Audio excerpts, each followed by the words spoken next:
지금은 추억 속으로 사라진 비디오 테이프.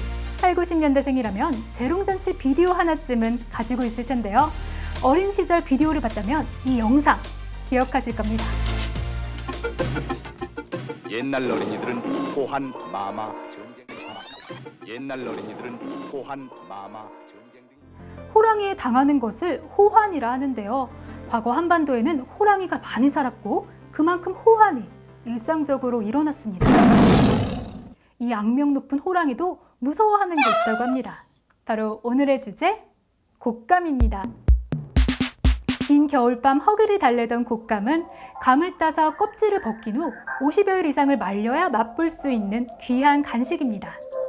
들어가는 시간과 정성이 만만치 않은데요. 그럼에도 선조들은 왜 힘들게 곶감을 만들어 먹었을까요? 정답은 감이 떫기 때문인데요. 감은 크게 단감과 떫은 감으로 나뉘는데 단감은 일제시대 때 들여온 일본 품종입니다. 우리나라 고유 재래종 감은 본래 떫은 맛이 나서 소금물에 담가 침실을 만들거나 홍시, 곶감으로 만들어 먹었죠. 떫은 맛은 탄닌이라는 성분 때문입니다. 탄닌은 대표적인 항산화 물질로 와인의 스타일을 결정짓는 중요한 성분이기도 한데요. 담배의 니코틴 또는 중금속 같은 유독 성분을 몸 밖으로 배출하거나 지혈제, 정장제의 성분으로 사용되기도 하죠.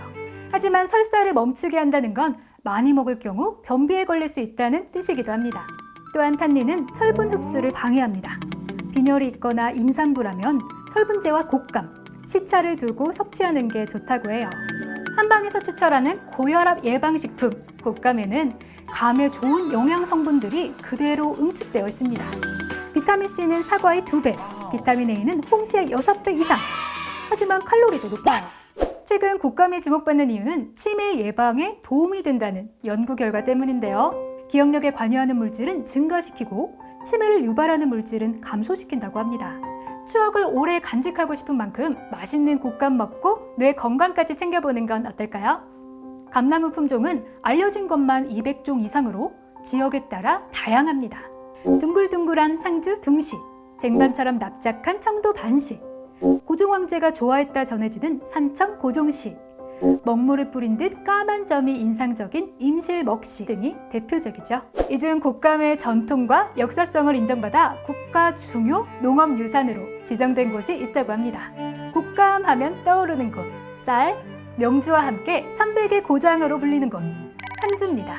상주 곶감은 과거에는 임금님께 올리고 현대에는 청와대 선물로 납품할 만큼 최고의 품질을 인정받고 있는데요. 전국 곶감 생산량의 60% 이상을 차지하며 지리적 표시제 12호 특산물로 지정된 대한민국 대표 명품 곶감입니다. 지리적 표시제는 원산지 자체를 상표권으로 인정해주는 제도인데요. 상품의 품질이 특정 지역만의 것임을 의미합니다. 상주 지역 재래종인 둥시는 수분이 적고 떫은 맛이 금세 빠져 곶감으로 만들었을 때 가장 맛있다고 해요. 햇볕과 바람을 이용한 자연 건조법이에요. 여기에 일교차가 큰 지리적 특성이 더해지면서 제대로 숙성된 곶감이 탄생하죠. 현재 많은 곶감 농가들은 전통 방식 대신 기계 건조로 곶감을 생산하고 있는데요. 그 옛날 곶감 고유의 맛을 느껴보고 싶다면 자연 건조한 상주 곶감을 드셔보시기 바랍니다. 여기서 잠깐! 곶감에 대한 진실 혹은 거짓. 첫 번째, 곶감 건조 시 유황 훈증은 나쁘다? 이산화황은 감이 검게 변하고 곰팡이와 세균 번식을 막기 위해 사용합니다. 와인도 황처리를 하죠. 휘발성이 강해 거의 남아있지 않고 식약처에서 허용하는 잔류량 이하라면 일상 식품 소비에 전혀 문제가 없습니다. 두 번째, 곶감 표면의 하얀 가루, 곰팡이일까? 감을 말리는 과정에서 수분은 날아가고 감 속 당분이 밖으로 나온 것인데요. 설탕이 귀하던 시절에는 모아서 감미료로 사용했다고 합니다. 하얀 가루가 많을수록 곶감이 더 달다는 뜻이니 안심하고 드세요.